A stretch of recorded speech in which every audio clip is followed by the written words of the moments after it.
Hello and welcome everyone. Thank you so much for joining us for another episode of A New Go of New Home Sales. I'm Anya Chrysanthemum. Hey guys, I'm John Lee. And today we're talking about patching potholes in a customer shopping journey.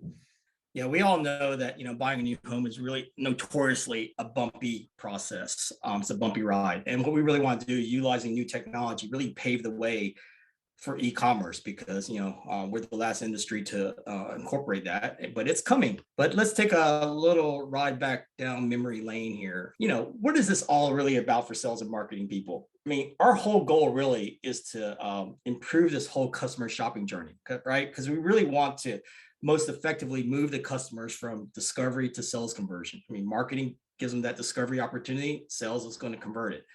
But the platforms that we've used historically have evolved from print to digital. And now what I'm saying is e-commerce. Now, what are the differences? If you go back to the other episodes, you can get more detail, but basically print is really going offline. It started offline and it's really using what I call dumb static content and channels. And dumb just means that it's void of data, and static means that it's just generic, unchangeable content. And the reason I use that image there of just an unpaved road is, there's really not a set path. You can even go off-roading. It's a bumpy ride and it really can't carry a lot of traffic. The digital part, which we've been on for the last 15, 20 years, gives us some paved roads. It's online, but it's still relatively dumb and it's really separated the content from the data.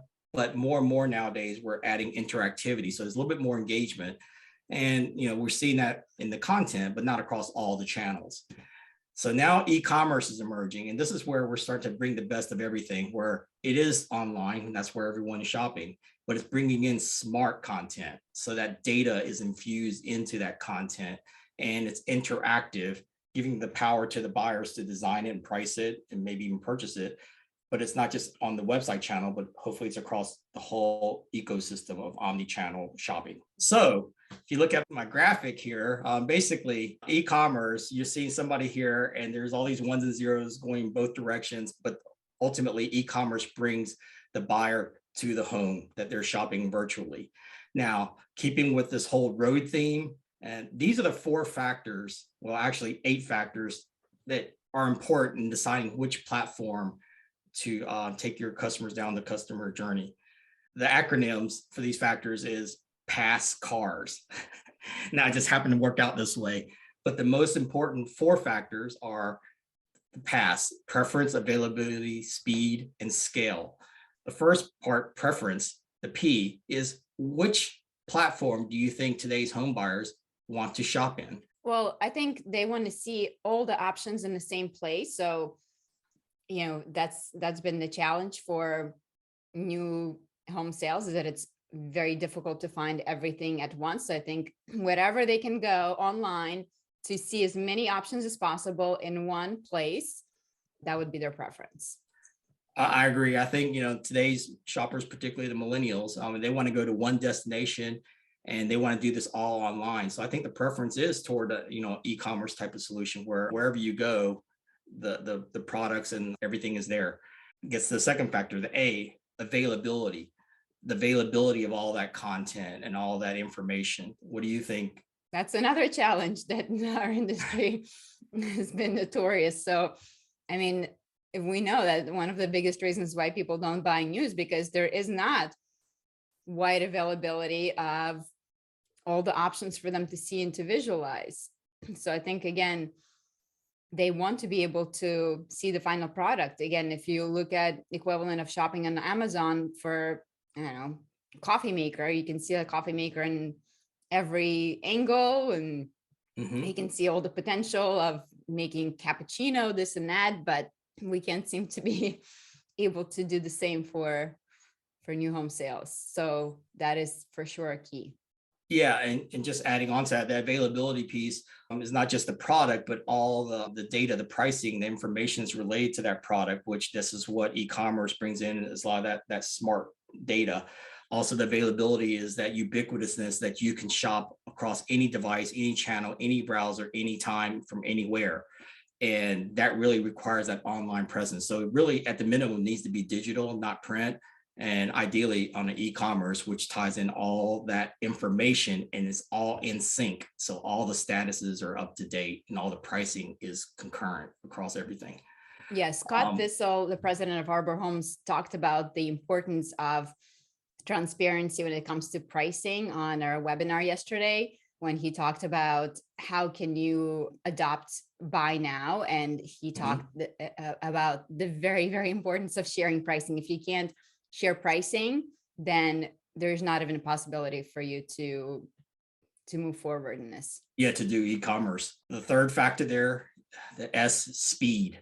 It's all about speed nowadays. Today's consumers, they won't wait more than 2 or 3 seconds to get what they want. They want to visualize it immediately. They don't want to wait for you to get back with them. So given these platforms, which ones do you think would resonate best with today's consumers? Again, I think digital for the most part is, there, right? Right, it's minimum.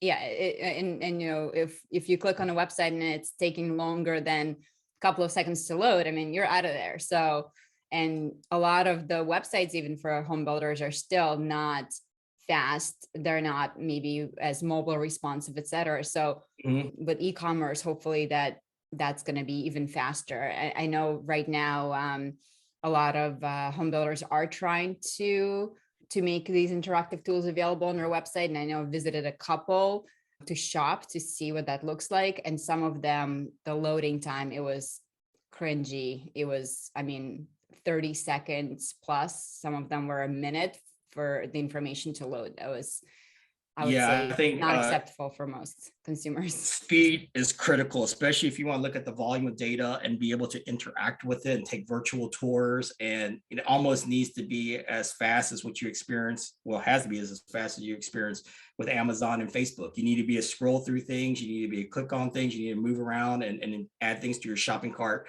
So I think in that cloud platform that utilizes the most modern technologies, you really have to go toward an e-commerce type of solution, because that really sets you up for the next phase, which is Web3, which is going to bring in a lot of the metaverse and virtual tours. So speed is going to be of utmost importance to today's shopper.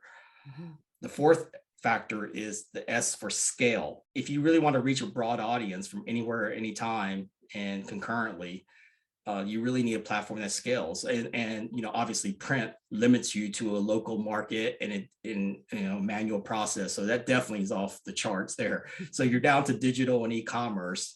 But I think if you really want to bring in the amount of data that is necessary, you need an e-commerce solution. What do you think?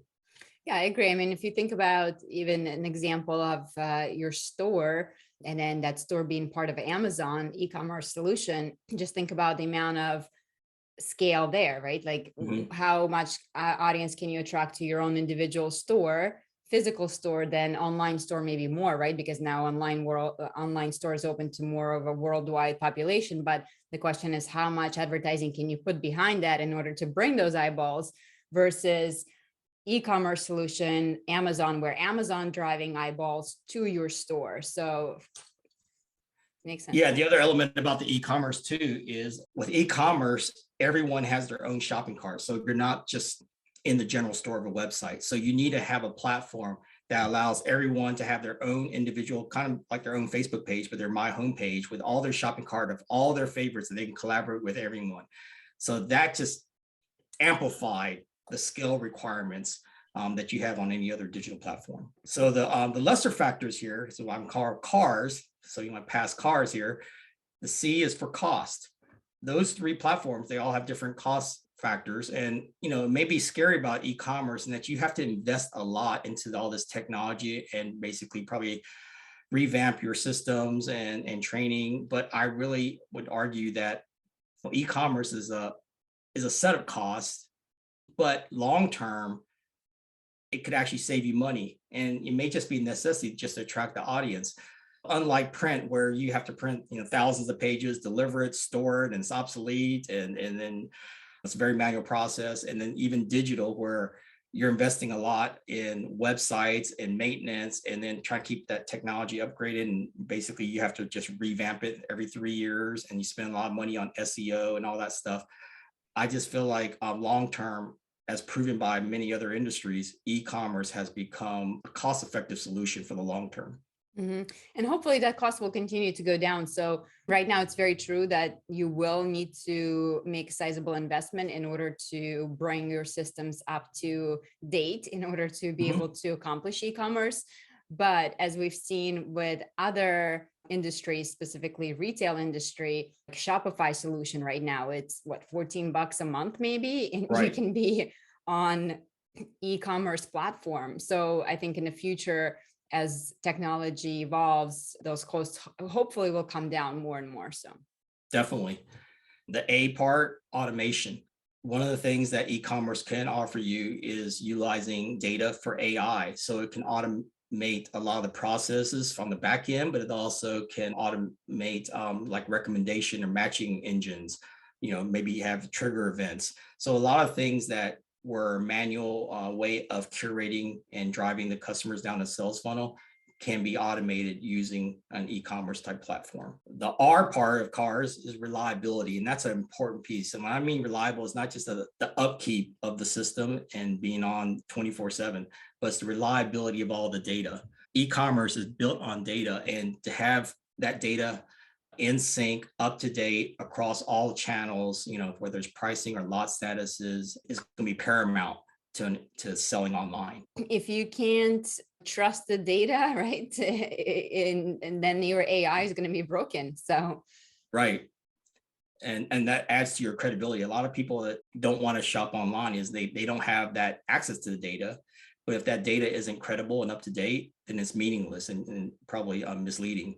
Yeah, so I think especially reviews will become really, really important for home builders in the e-commerce, because as we move more into a click buy now button and then maybe go self-tour a home for quality assurance, but more and more people will rely on recommendations and reviews from their peers for quality, etc. So that's an important. Yes, and so you actually bring up the last acronym there. S is for self-service. More and more today's buyers want to have a DIY experience. That they want to explore and learn and control their experience, and when they do it and how they do it, contact you when they're ready, as opposed to you nudging them all the time. Yep. And e-commerce gives you that opportunity. I think we made a pretty compelling argument that e-commerce really is the future, maybe the desired way of doing business online. And what I would argue there is e-commerce improves yield. And yield is a very production term. In our sales and marketing terminology, we call it conversions. And I would just say that in our industry, new homes has a very poor yield. 2/3 of people want to buy new, but only like 10 to 15% actually do. And that's a 85% drop off. So new homes actually have about 15 to 20% yield. If you were doing any other sales or any kind of production or even farming, that would be a total failure. And I just think that with some of these e-commerce solutions, we can improve that yield by just making a wonderful customer experience. Most people, we know they prefer to buy a new home. It's just we make it so dang difficult to buy a new home so that they default to used. I tell you, it's not going to be an easy road here. Transforming to e-commerce, and this is why it's taken 20 some years to get to our industry, is because we're working with a lot of outdated systems that really aren't built for today's e-commerce traffic and need. It has to be an omni-channel cloud, and has to be able to handle that high volume. I mean, the roads being pounded all the time. You need to have this bi-directional real-time connections of data and pricing with multiple systems. And the technology just keeps changing as well. And you also need to have all these lead analytics at a very individual level. I mean, right now we're mostly living off of third-party anonymous data from Google. We actually need to look what everybody's doing in their own shopping carts, and that requires a lot of AI. So what happens is, because these outdated systems, it causes a lot of recurring and expensive and disruptive maintenance. And this is where we have to fill the potholes. I would argue that we have very smart consultants in this industry in sales and marketing, but they are bogged down doing the grunt work of filling the customer journey potholes and really just guiding the builders around all of them, and maybe trying to guide the customers around them. That's not a very productive, efficient system, and it's not a good use of the consultant's time. What I would argue there, if you can use e-commerce to permanently fix a lot of these customer journey potholes and gaps, the consultants can really focus on guiding the builders on business tactics and strategies, which is much more valuable. Modern systems that are built for today's e-commerce traffic, it will enable the realization of new business models and operational efficiencies and the maximization of assets, sales, and profits.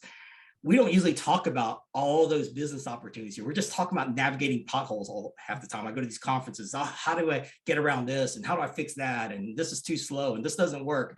No, we shouldn't waste our time on there. I mean, I would use Uber as an example. They master the roads here, but a lot of people think that Uber's main technology is matching buyers or riders with drivers.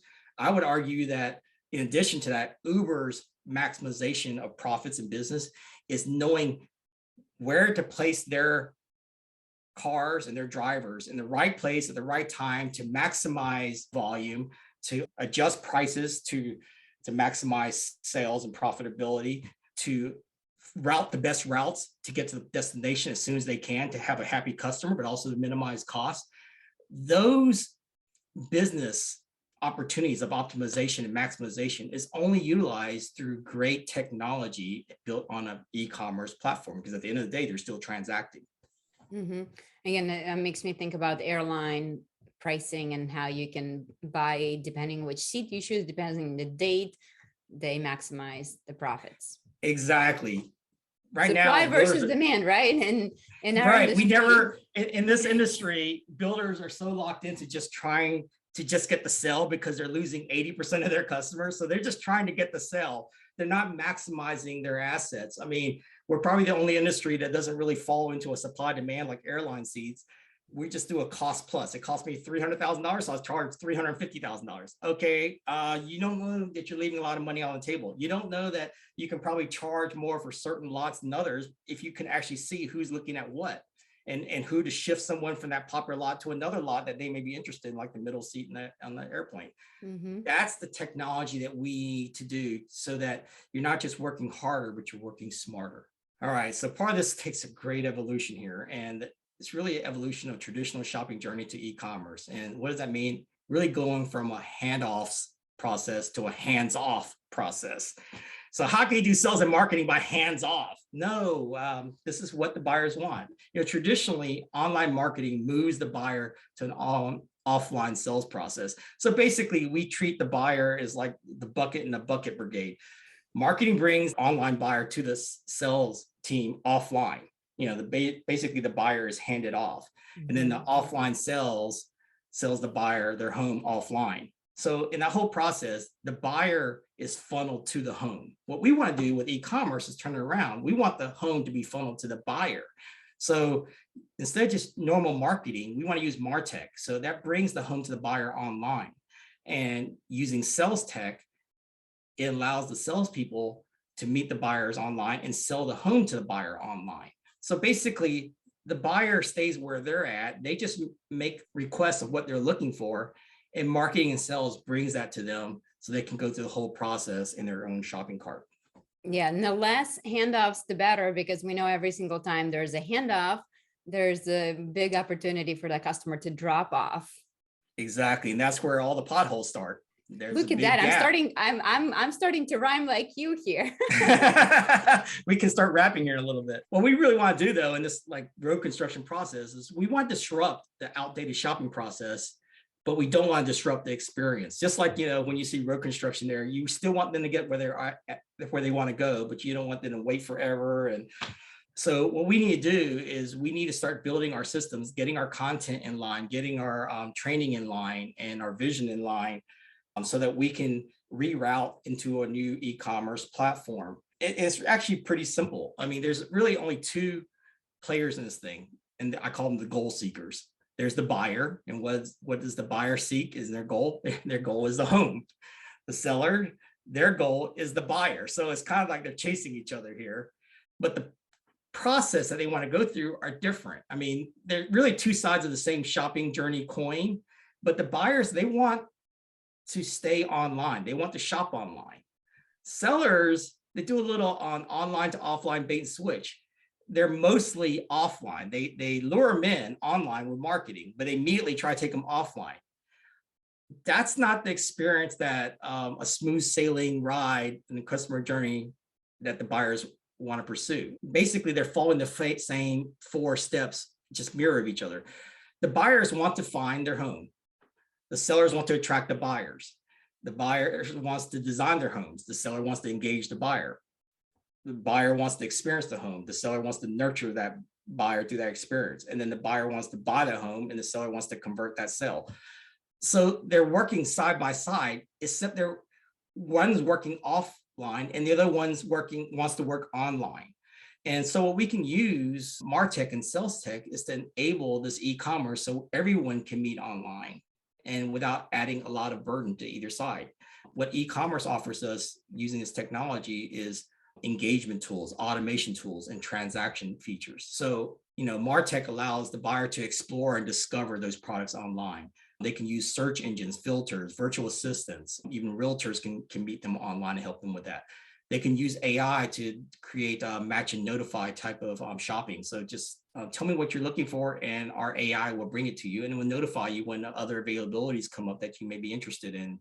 We want to have it using MarTech to have all the cloud data sync together across whatever channel. So wherever you left off, you can start right back where you left off. On the design and engagement step, we wanted to let the buyers be engaged by AI recommending inventory homes, alternate elevations, availability in other communities.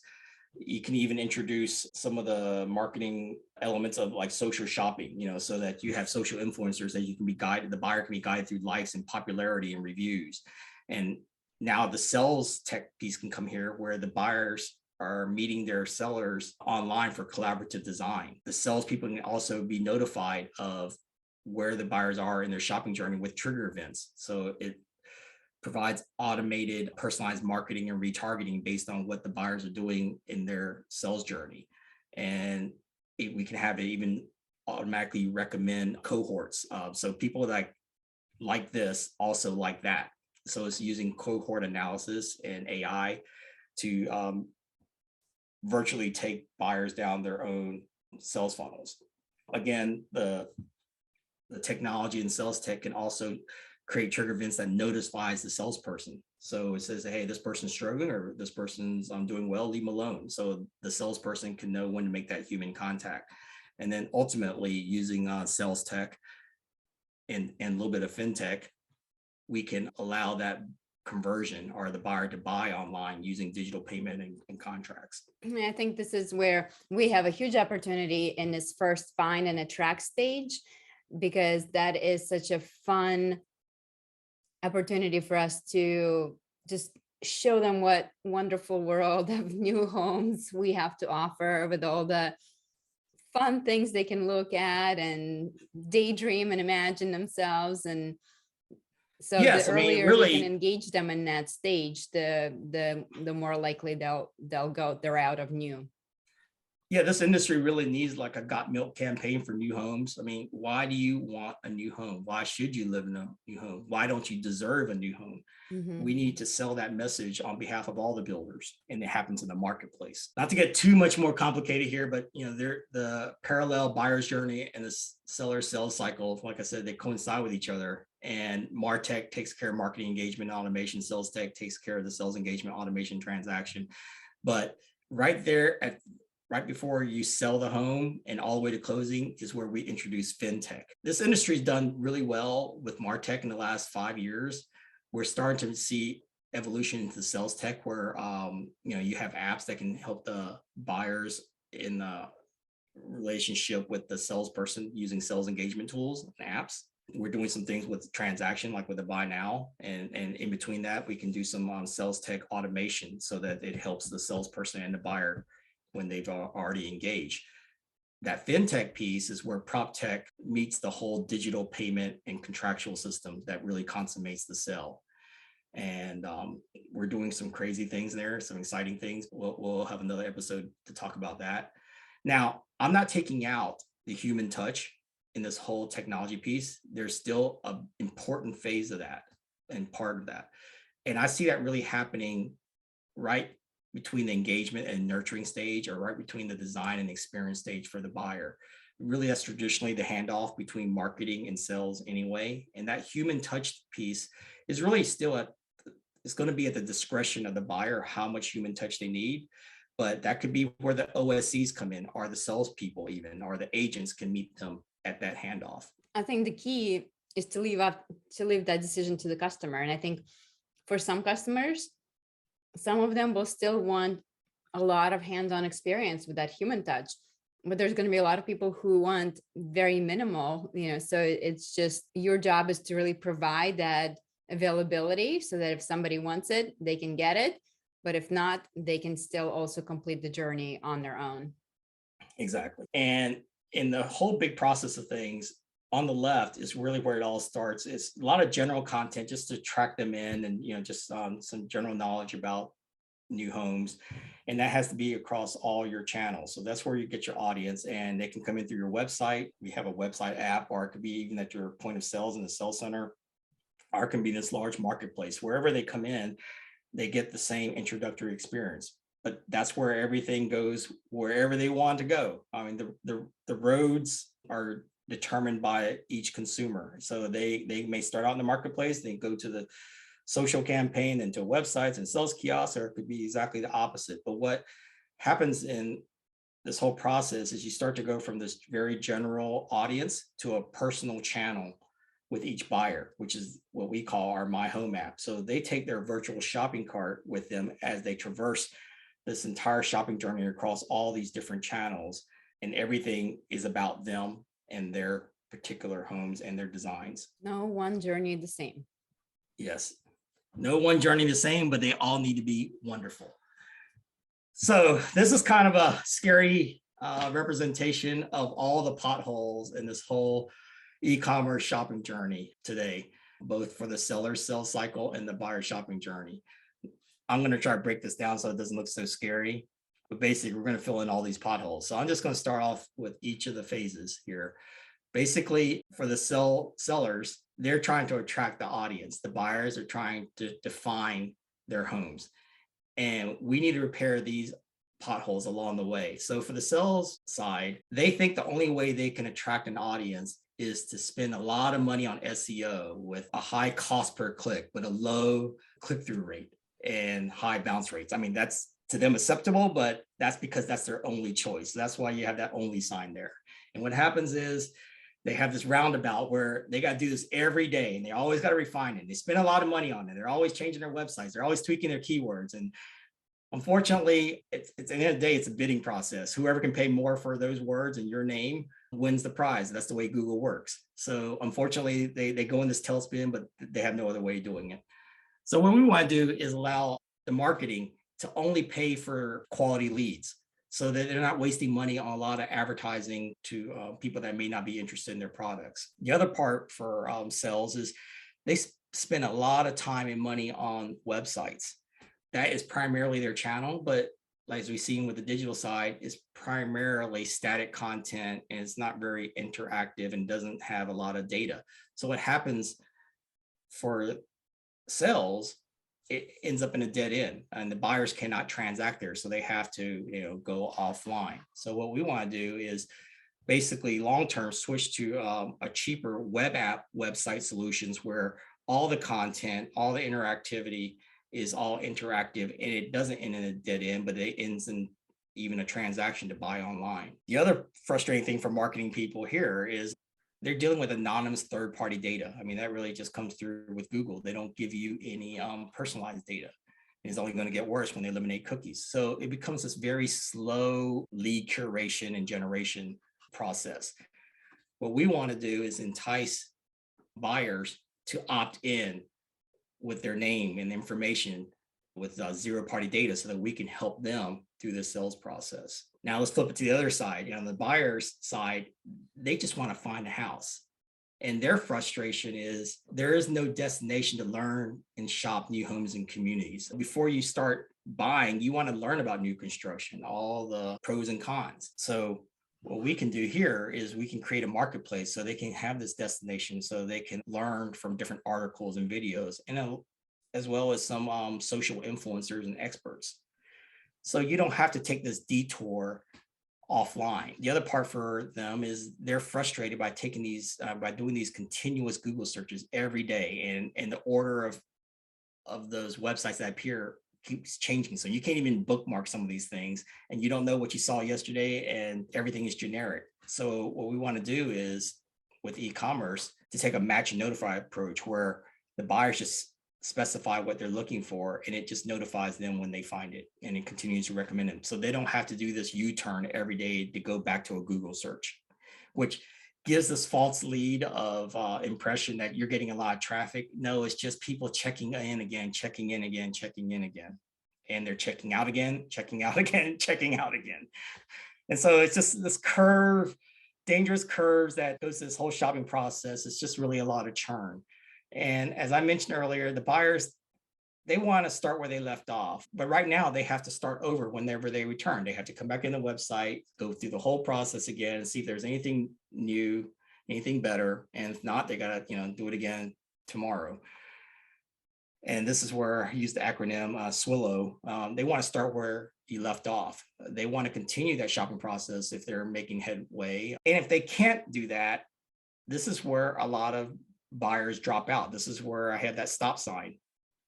They just say, look, after 5 days of this stuff, I'm just so frustrated. I'm just stopping my search. Builders lose out. They'd even get to see who they were.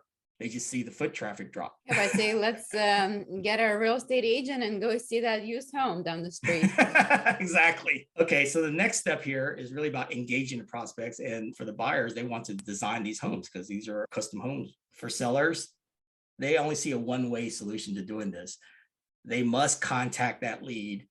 And the problem with this is it doesn't scale. This is what's happening now with the overwhelming amount of leads here. It's a manual process, and you have to filter each person, contact them, talk to them. And we know builders are not great at this. Yes, they're not good at this. They weren't built for that scale, and they're not available 24/7. Shoppers don't shop during bankers' hours. They want to shop anytime they want from anywhere. Mm-hmm. So you're obviously going to run into this bump ahead. It becomes clogged up. And on top of that, the content creation currently is a very manual, slow, and costly process. And there's no analytics of popularity trends or likes or favorites. So even the experts don't really know what's going on of their own products and what's selling, what's not, who's liking this, who's not, where's the trend going because of COVID. They don't even know how to direct the people except to take them offline to just get more confused. So it ends up being a slow process. The buyer side here, they want to start designing their homes. They're excited, but they have to go through this like roundabout, just going around in circles because all they can see every day is the same generic, static, dumb content. Nothing changes. Same for you as it is for me. Same yesterday as it is. And we know how important personalization is to buyers. I mean, that's one of the biggest trends right now is personalization in marketing. And buyers really feel that they want that personalization from whoever is trying to sell them something. If they don't understand what they're looking for, how to personalize it to them, they're not really interested in doing business with them. Right. So what we want to do with this whole process with e-commerce is, first of all, you don't have to call your leads. The leads will contact you at their discretion 24/7. So we'll have a contact me button on there. And so the buyers can contact, and also we'll give them more DIY capability so they can learn things about your products and prices and even start to instantly design those homes online. That gives them a lot more engagement and moves them down the sales funnel instead of taking detours to be directed offline. Mm-hmm. So now they can just stay online. And the other thing that throws in a curveball for buyers is they can't price and they can't compare things because they don't have a shopping cart. They don't have access to all that information. So they're forced to wait in line to talk to you. What we want to do is with e-commerce is to have auto pricing, auto mortgage calculations, and so they can compare their favorites. So they don't have to yield and stop everything just because they can't get access to information. Now, the third major step here is once you have got that engagement, you want to continue to nurture that lead. You want to direct them toward a sales conversion. On the sales side, though, one of the biggest problems for marketing a sales is they have to take that exit ramp. They have to hand off that lead to an on-site salesperson, but it's offline. And then the salesperson has to explain instead of visually show the product. What we want to do here by filling that pothole is to allow the salesperson to maybe even meet the lead online and whenever they're ready, and to visually show them and even collaborative design online with that buyer. So a lot of technology with visualizations enables that combined with e-commerce. So they don't have to go around in these circles trying to be handed off to all these different people and regurgitate everything that they've already looked at. Or they can still do that in person, right? I mean, it's just the Yes, technology piece is really what's important. You can still be sitting in front of your buyer and navigating this on your computer screen so that you're both seeing the same thing. right. So, but one of the problems right now is the salesperson, in addition to being overwhelmed by the number of leads, is they can't track what they're actually doing online. So they're forced to always contact the lead, say, hey, where are you at in this process? Do you have any questions? Which plan are you looking at? Oh, that one's gone. Or you're always trying to explain to them and trying to curate and guide them. This is why salespeople dread follow-up, because they never know what to say. It's like, are you still interested? Right. And it's a very manual process. You can't talk to everyone at the same time. So what we want to do using technology is to provide you that marketing and sales analytics and that automation so that you can at any time look to see where they are in their customer journey, when their engagement is falling off, when they've added a lot of favorites, or when they narrowed it down to two things, or which lot they're looking at. And then also set up trigger events, whether it's automatic marketing automation, just reminding them or promoting certain things, or sales automation, which is notifying the salesperson, hey, I think you need to invite them in for a tour, or you need to tell them that that lot's no longer available, or whatever. So that's a great technology to keep both sides in sync in navigating the sales funnel. On the buyer side, what they really want to do is start to experience their homes here. And right now, they are continually bothered by all these phone calls and contacts because they can't shop themselves.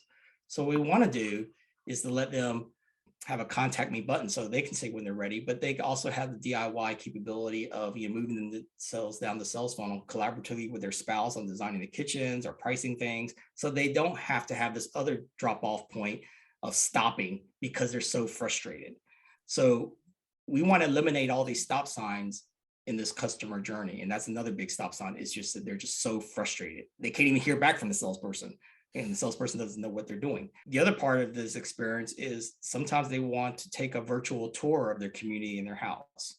And because of COVID, or because of distance, or because of time, they just simply can't do that. And they basically have this big do not enter sign. What we want to do is offer virtual or self-touring capabilities for the community and homes off hours, so they don't have to go through all these like curves and special arrangements just to experience their home. Yep. The other part about experiencing homes is it's a collaborative purchase with their spouse and the people. So they would like to sometimes share and compare with others and start where they left off, and collaborative design and share online with all their friends, but they can't do that. So it's not a very engaging, exciting experience. So we want to enable all that capability utilizing a lot of the MarTech and e-commerce capability, so we don't really slow down that process. We want to keep that momentum going. Yes. So that used to always annoy me when the buyers would show up and the dad will come and it's like, oh God, like the dad starts saying like, oh, you guys need this and this and that. And it's like totally derails the whole sales process. Like, we figured this out. Like, what are you doing now? But if they can do it in the privacy of their own time, home, let dad get involved, work all this out, and then tell me what the final is. It's okay, much better. I don't have to be in the middle of the dad. Yes. I mean, I think this is as much saves the headache for the salesperson as it is awkward for the buyer. And finally here, it's really about converting those buyers, and the buyers just want to buy the home. But we slow them down here too. All these potholes in the way, because the salespeople have only one approach. There's no online 24/7 offers that you can make. There's no immediate acceptance and rejections that you can take. As soon as they offer, you can't even immediately accept. And there is no offer tracking to see who has the best offer and what else is coming. So you throw up all these bumps in the road here where, give basically the buyers a chance to back out or not even close the deal. And then if they agree to buy a house, now they have to go through this other process of scheduling and preparing an in-person meeting, typing up everything, printing out everything, making sure everybody shows up at the right time, probably off hours. So what we want to do is enable a buy now backend dashboard so you can see all those offers immediately and you can accept immediately with whoever you want. We want to enable online digital payment and contract signing. I mean, this is what all e-commerce is all about, is to enable that shopping cart feature. One of the problems right now is once a buyer accepts or rejects an offer, they have to notify them of the acceptance, but also notify all the people that they rejected. And that's a whole nother process. And you have to do it quickly because people are making decisions. You're tying up their lives. So we want to have a system here. So once you accept an offer, all the rejections are also notified in app or through email or through texting. And so we don't slow down this whole conversion process. And the final thing here, sales actually ties back to marketing again, because once you accept an offer or sold a home site, you need to update all your marketing collateral online so people aren't trying to buy a house that's already sold. It needs to immediately update all the online statuses after a sales has been agreed to. And so what we need to do there with e-commerce, and this is what happens with your airline seats or Amazon, once you're out of stock or no more seats, it automatically updates the online marketing content and statuses. Okay. So personal stories, I always remember those nights that I used to, like, the last of the month, it's like you need one more sale to get in. You call your entire database, text everybody, and you're like, crazy sale, come on in. And then it's like, you wait till after work because of course they can come in during work hours. So now the model's closed. They come in at 6, 7 o'clock. You're ordering pizza, getting them through the whole thing. Basically like, okay, you guys just got to sign and give me the check right now because tomorrow the offer is going to expire. And then next thing you know, I'm driving home at 10 o'clock at night and the kids are in the hubby are already asleep. And I'm so jacked up from the experience. I'm eating, dinner in the bathroom so nobody can hear me, chugging a glass of wine so I can calm down and get myself to bed. It all brings those memories. And then of course, with the whole automatically notify when something's not available. I mean, this is a big manipulation technique by salespeople where, on your old fashioned board, you have the solds, the holds and whatnot. And I mean, we used to do all types of stuff with that, where it's you put a fake sold and to, again, play with the customer's emotions, which is. Yeah. And so, one of the big challenges with e-commerce is that marketing and sales actually have to get together again, because as soon as that sale is done, marketing needs to immediately, like I said, update all their marketing digital content. Right now, they haven't had to worry about that because they're not showing all those lot statuses, not showing all those prices. They're not showing what's been sold and what's not. I can't tell you how many paper brochures I've tossed in the trash and felt like, oh my God, I just killed so many trees, because it's okay, we have to reprint the new thing over and over. Right. So e-commerce, hopefully using all that data and that digital content, once that sale has been transacted, and this is the way our system is built, everywhere that a house was available, every lot that was related to is now, updated and it shows as reserve. That's what needs to tie the whole thing together to make this work, because it's going to be nothing worse for a buyer than to go through this whole thing and then find out that it's not available. So on the buyer side of this, their frustration is they cannot initiate the purchase online like they can everything else. They're dependent upon the salesperson. It's dependent upon sales to allow the buyer to buy, which is so backwards. So what we want to do is to place that buy now button on there so the buyer can initiate offer 24/7 from anywhere. So they're not having to go down all these curved roads. They also have to do an in-person payment and signing. They don't want to do that, especially if they're remote, especially if they have co-buyers. They want to do remote online payment and signing, and they want that immediate confirmation instead of waiting for days or the printouts to come out. Again, immediate email, texting, and in-app notifications. I think if you can improve this whole transactional piece, you can close those deals faster and you can start to move resources to other marketing channels, products. Absolutely. It's going to streamline everything. And I think also the accuracy of the information, because everything's automatically populates. I mean, I have a story where I accidentally sold a house $100,000 less than it should have been. Oh no. Yeah, because I was selling two neighborhoods at the same time, and somehow I got mixed up and I put in the wrong pricing and I sold them a house 100 grand less than it would have should have been. And they were so excited. And then the next day it was the most horrific thing, you know, as like I was wrapping things up and I put it in the system and I got a call from my sales manager saying, what are you doing? And I was like, what? Yeah, so that was a fun conversation with the client. So I'm sure I'm not the only one who's ever made that mistake. Wow. Well, that was quite a confessional there. That's Yeah, and I was a good salesperson, if I may say so myself. Oh, but, I'm sure you know, were. mistakes are made. I made Yes. plenty of mistakes. Yes. So that's why, the data is so important in this whole e-commerce thing. But I really feel like, this is the road that the buyers want to travel. And basically at the end, it's just like this picture here. Once the people buy their homes, they want to have the smooth ride here. And we want this to not just be a smooth ride. We want this to be an enjoyable experience of buying a new home. It should be something that, has been inspirational, it's been exciting, it's been fun. It's something that you want to share with other people. And we have an opportunity to do that by changing our processes and basically paving our outdated systems and roads with e-commerce. Yes, this is again, I think really exciting time for new home sales. If we can just show the beauty of new home sales and if we can make it easy, I mean, there's no brainer. Exactly. All right. Well, that concludes today's episode. And then really thank you for attending, and we'll see you again next time. See you soon. Bye. Okay, bye.